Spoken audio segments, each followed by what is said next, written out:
Hello everyone.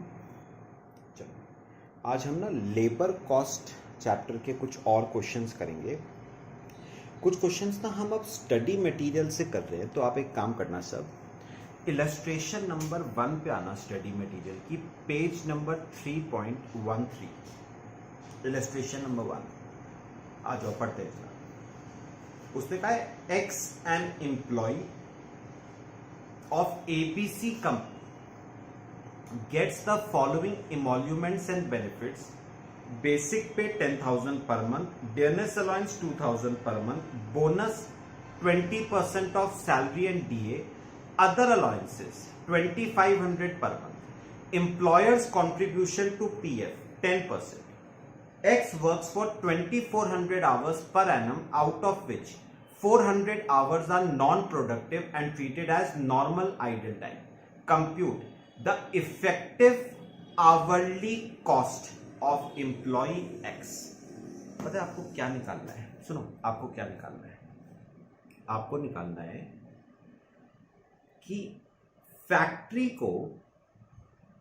को employ X को higher करने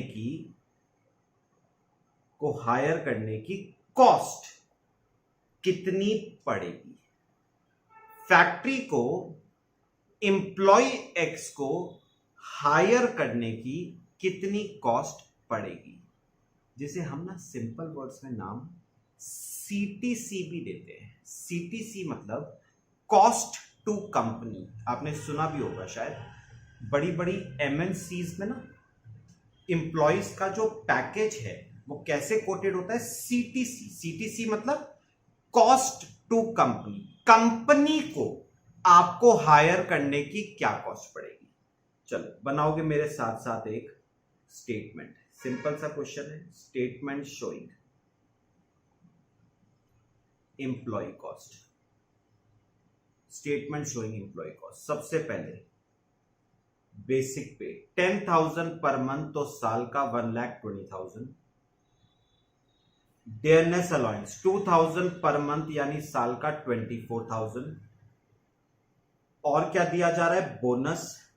सैलरी प्लस डीए का 20%, तो सैलरी प्लस डीए 1,44,000 का 20%, 28,800। अदर अलाउंसेस 2,500 पर मंथ, यानी 30,000 साल का। और लास्ट आता है employer's contribution to provident fund. Employer's contribution to provident fund कितना है? सैलरी प्लस डीए का 10%, तो सैलरी प्लस डीए यानी 1,44,000 का 10%, 14,400। अच्छा, एक बात याद रखना, अगर इस क्वेश्चन में employer's contribution to provident fund के साथ साथ employees contribution to provident fund होता, तो याद रखना वो ऐड नहीं होता। करा हुआ है आपने। क्यों? वो ऑलरेडी बेसिक पे में क्या होता है? एडेड होता है, तो दोबारा से ऐड करने की जरूरत नहीं पड़ती है। सैलरी चैप्टर में किया हुआ है। तो ये हो गई एम्प्लॉय कॉस्ट 1,20,000, 24,000, 28,800, 30,000, 44,000, 2,17,200। ये हो गई एम्प्लॉय कॉस्ट। ठीक है, अब देखो लास्ट लाइन निकालना क्या था? Compute the effective hourly cost. मतलब आपको एक आवर की कॉस्ट निकालनी है, तो डिवाइड कर देते हैं बाय नंबर ऑफ आवर्स। अब देखो number of hours, last line पढ़ना, last paragraph. X works for 2,400 hours, out of which 400 hours are non-productive and treated as ideal time. याद आता है कुछ? ये आइडियल टाइम हमने पहले भी पढ़ा हुआ है स्टैंडर्ड कॉस्टिंग चैप्टर में। और मैंने आइडियल टाइम का आपको क्या मतलब बताया था? वो टाइम जिसकी पेमेंट तो वर्कर को दी जाती है, लेकिन वर्कर उस टाइम में कोई भी आउटपुट प्रोड्यूस नहीं करता है। तो एक बात मुझे ना एक बार बताओ, वर्कर पूरे साल में वैसे 2400 आवर्स काम करता है, लेकिन 2400 में से 400 तो उसका आइडियल टाइम है और इन 400 आवर्स में उसने कोई भी आउटपुट प्रोड्यूस नहीं करा है। तो मुझे एक बात बताओ, फैक्ट्री के पॉइंट ऑफ व्यू से बताना, फैक्ट्री के पॉइंट ऑफ व्यू से क्या कहोगे? ये 2,17,200 रुपए आप उसे 2400 घंटों के दे रहे हो या 2000 घंटों के? इफेक्टिवली तो आप उसे 2000 घंटों के दे रहे हो। क्यों? क्योंकि उसने आउटपुट प्रोड्यूस सिर्फ 2000 घंटों में ही करा है। तो मुझे तो कॉस्ट 2000 घंटों की ही पड़ रही है ना। वो अलग बात है, मैं दे उसको 2400 घंटे का रहा हूं, लेकिन इफेक्टिवली अगर देखो तो मैं 2400 घंटे का नहीं दे रहा हूं उसे, मैं उसे 2000 घंटे का दे रहा हूं, क्योंकि 400 घंटों में उसने कोई भी आउटपुट प्रोड्यूस नहीं करा है। तो कॉस्ट पर आवर आ जाएगी 2,17,200 डिवाइड बाय 2000, 108.6 पर आवर। बस ये आपका इफेक्टिव आवरली कॉस्ट आ गई। ठीक है, चलो एक और क्वेश्चन करेंगे। आ जाओ क्वेश्चन नंबर 2 पे।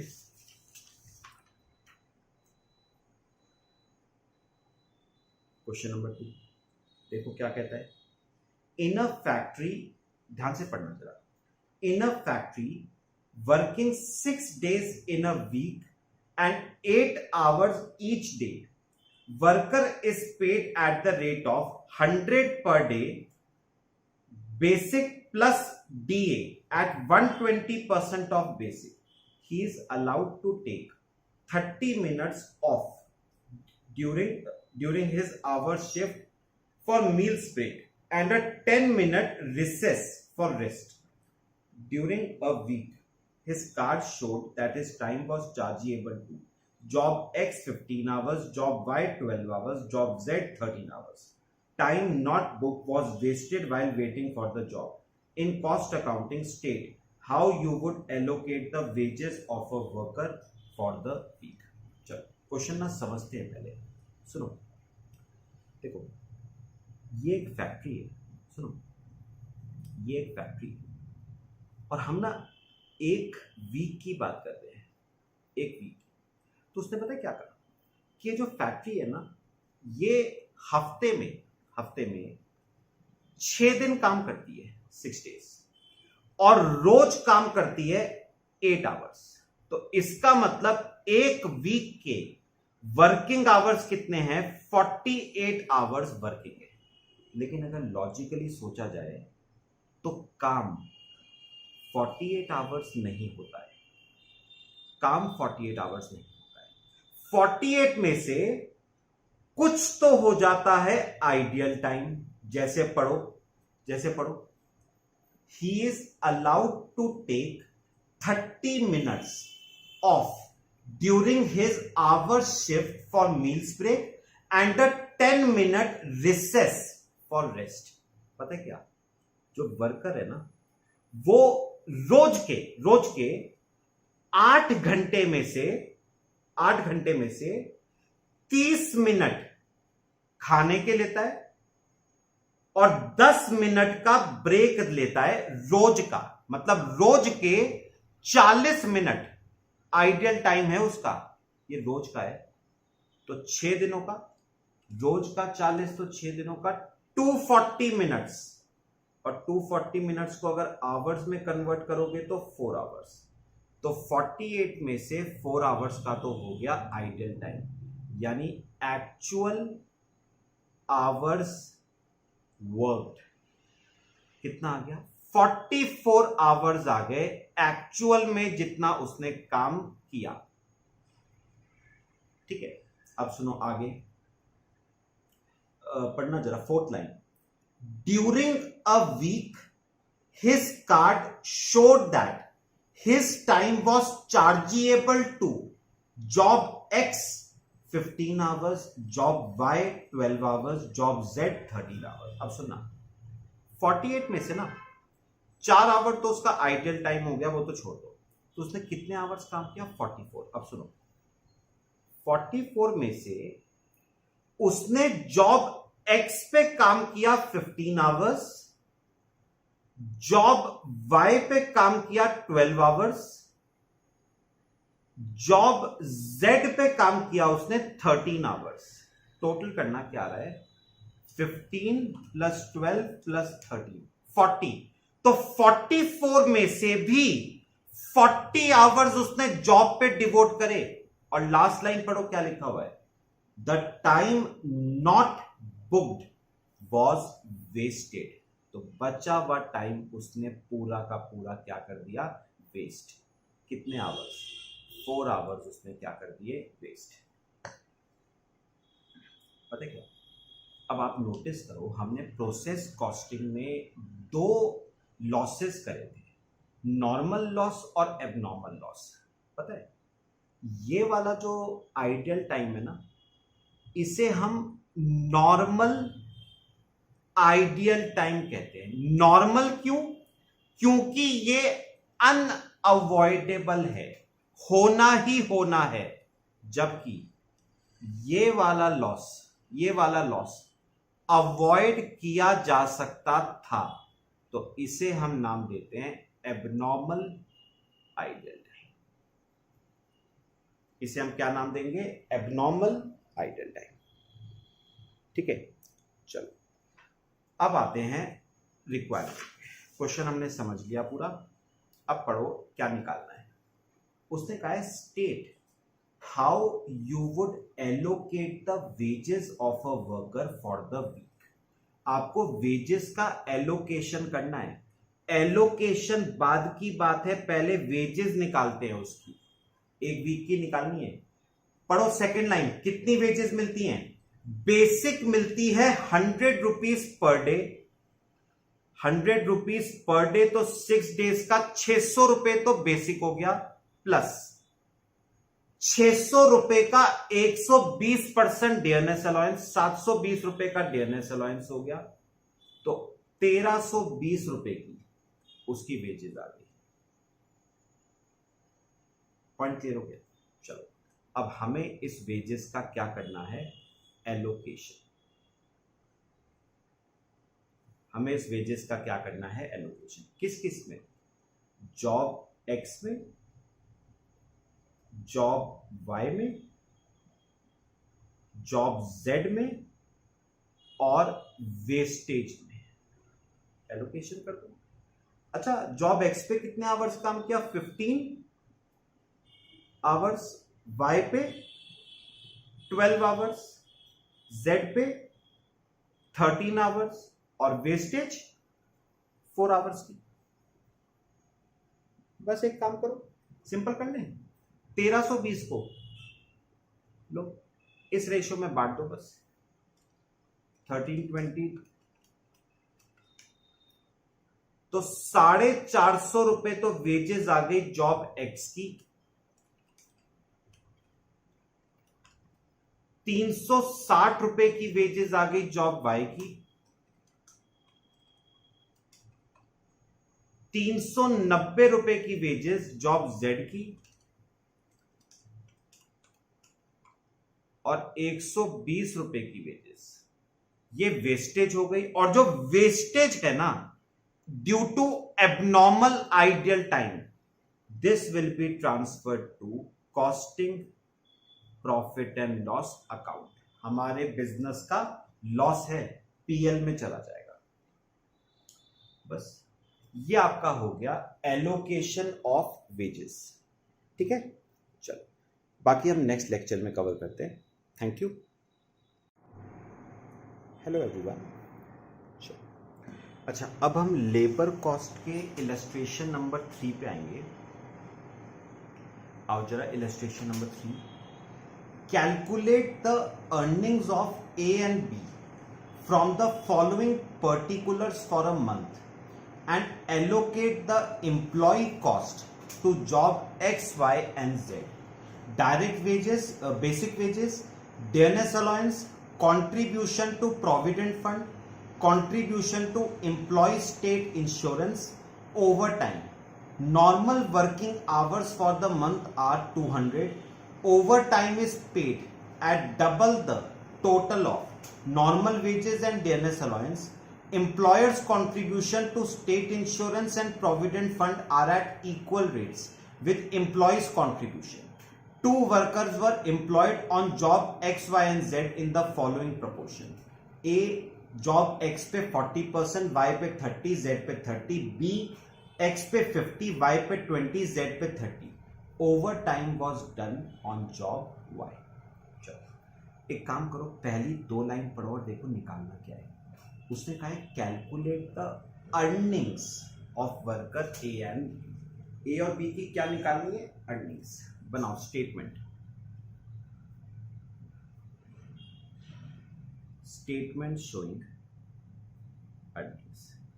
और पता है एक बात छोटी सी बताऊं, याद है आप सैलरी चैप्टर में वो सैलरी की स्टेटमेंट बनाते थे, basic, dearness allowance, bonus, commission, allowances, perquisites, retirement benefits, arrears of salary, इन सबको ऐड करके आता था ग्रॉस सैलरी वगैरह वगैरह, फिर आता था नेट सैलरी. सुनो सुनो, अर्निंग से मतलब यहां पर हमारा क्या है, आपको नेट अर्निंग्स निकालनी है. नेट अर्निंग्स मतलब क्या? सुनो सुनो, अर्निंग्स कौन सी निकालनी है? नेट. नेट मतलब इन हैंड.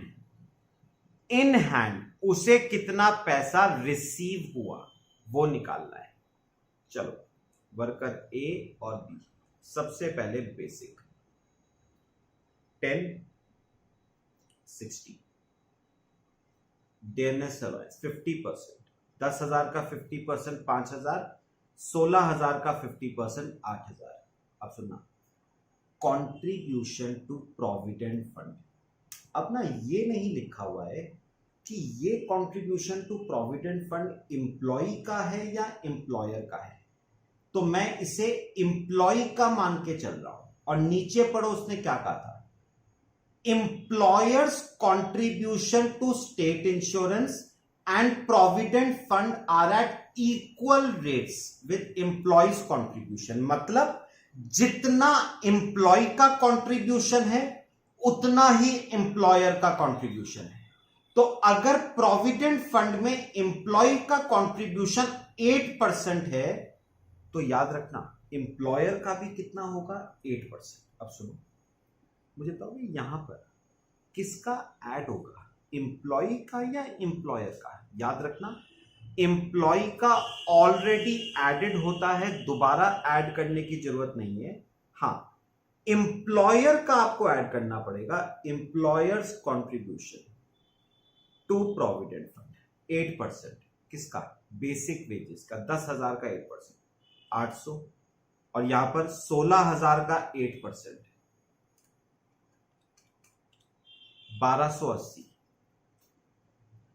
ऐसे ही टू एम्प्लॉय स्टेट इंश्योरेंस वही सेम 2%, 10,000 का 2% 200, 16,000 का 2% 320. याद रखना एम्प्लॉय का ऐड नहीं होगा क्योंकि वो ऑलरेडी एडेड होता है. इसके अलावा एक और दे रखा है चीज, ओवर टाइम. क्या कहा है उसने ओवर टाइम के लिए?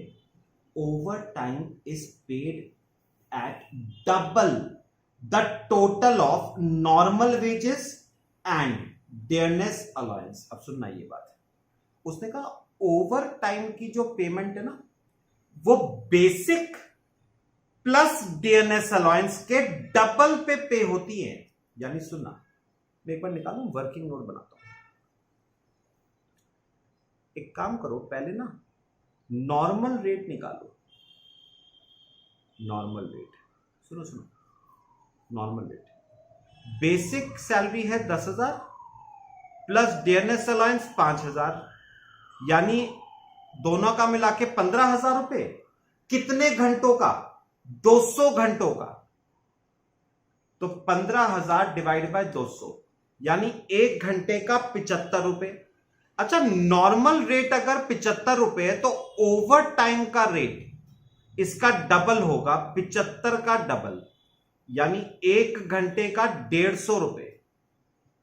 और ओवर टाइम कितने घंटे काम किया? 10. तो 1 घंटे का 150 तो 10 घंटों का 1500. बस 10,000 प्लस 5,000 प्लस 800 प्लस 200 प्लस 1,500, 17,500 रुपये। 16 प्लस 8 प्लस 1280 प्लस 320, 25,600। ये पता है कौन सी वेजेस आई? ग्रॉस वेजेस आई है। कौन सी वेजेस आई? Gross wages. अच्छा, अब ग्रॉस वेजेस में से आप माइनस करोगे, सुनो सुनो, मुझे क्या निकालना है? इन हैंड उसे कितना मिला। तो मुझे ये बताओ, ये एम्प्लॉयर्स कंट्रीब्यूशन क्या उसे इन हैंड मिलता है? क्या उसे इन हैंड नहीं मिलता। ये पैसा तो जमा हो जाता है उसके प्रोविडेंट फंड अकाउंट में, इन हैंड नहीं मिलता है ये पैसा। तो ये माइनस कर दो। एम्प्लॉयर्स कंट्रीब्यूशन 1,000 रुपए ए का, 1,600 रुपए बी का। और एक बात और बताओगे मेरे को, इसमें बेसिक में एम्प्लॉय का खुद का कंट्रीब्यूशन भी तो इंक्लूडेड है, वो भी उसे इन हैंड नहीं मिलेगा, वो भी जमा होगा उसके प्रोविडेंट फंड में और एम्प्लॉय स्टेट इंश्योरेंस में। उतना ही आएगा, 1,000 और 1,600। ये पैसा ना उसे इन हैंड नहीं मिलता है। तो ले देख के बताओ इन हैंड कितना मिला? 15,500 और 22,400। ये होंगी वर्कर की अर्निंग्स, ये होंगी आपके वर्कर की अर्निंग्स। ठीक है। अच्छा, अब पढ़ना क्वेश्चन की सेकंड लाइन, ऊपर देखो, एलोकेट द एम्प्लॉय कॉस्ट। अब सुनो, अब सुनो, उसने एम्प्लॉय कॉस्ट का एलोकेशन करने को कहा है, एम्प्लॉय कॉस्ट का। और मुझे एक बात बताओगे, एम्प्लॉय को हायर करने की कॉस्ट फैक्ट्री को ये थोड़ी ना पड़ी, ये तो अर्निंग्स हैं जो वर्कर ने कमाया है, लेकिन एम्प्लॉय को हायर करने की कॉस्ट फैक्ट्री को कितनी पड़ी? 17,500 और 25,600। इसका बताओ हमें क्या करना है? एलोकेशन। यहां पर लिखो, एलोकेशन ऑफ एम्प्लॉय कॉस्ट। ध्यान से देखो, एलोकेशन ऑफ एम्प्लॉय कॉस्ट। एक स्टेटमेंट बनाएंगे इसकी। एक काम करो, यहां पर लिखो वर्कर, वर्कर, एक कॉलम बनाओ टोटल एम्प्लॉय कॉस्ट का, और 3 जॉब्स हैं एक्स, वाई और जेड।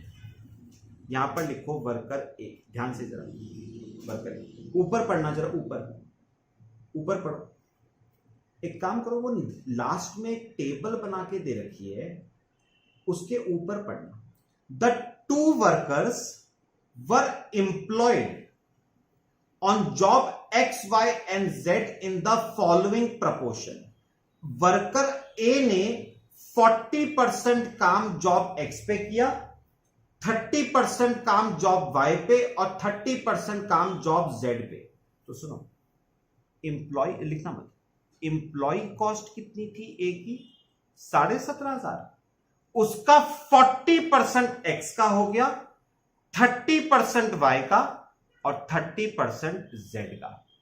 अगर आप ये करते हो ना तो गलत हो जाएगा आपका। क्यों? Last line, over time was done on job Y।